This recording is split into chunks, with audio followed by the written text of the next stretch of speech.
No need for visa para ma-feel mo ang Japan. Dito lang yan sa Pasay. Welcome to Gala Food Park. Before we enter, change outfit muna tayo. You can rent a yukata there para mas feel na feel mo ang Japan vibes. May lanterns, Japanese style alleys, tapos bawat corner ang cute. Parang mini Tokyo food crawl talaga to. Una kong napansin na ang daming capybara, super cute. Meron ding kuromi na sumasayaw at paikot-ikot. Air condition dito sa upper ground floor, kaya hindi ka pagpapawisan kahit maglibot ka pa ng matagal. Pet friendly din siya, so pwede mo pang isama yung fur baby mo.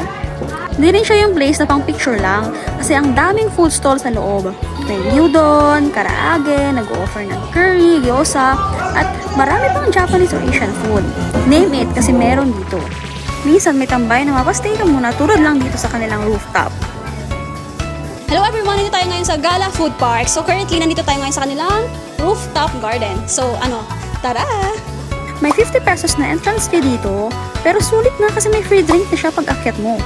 Ang daming tao na tumatambay dito kasi ang mahangin, madaming upuan, maraming spots na pwedeng tambayan, maraming nagtitiktok. Hindi lang siya kainan tapos aalis agad kasi marami ka pang pwedeng puntahan, marami pang pwedeng pasyalan, at parang mini food trip experience na rin to. Kaya gets ko bakit maraming bumabalik dito. Hindi lang siya kainan tapos aalis na kaagad. So kung may lakad ka around MOA at gusto mo ng ibang pasyalan, Gala Food Park sa Pasay is worth checking out.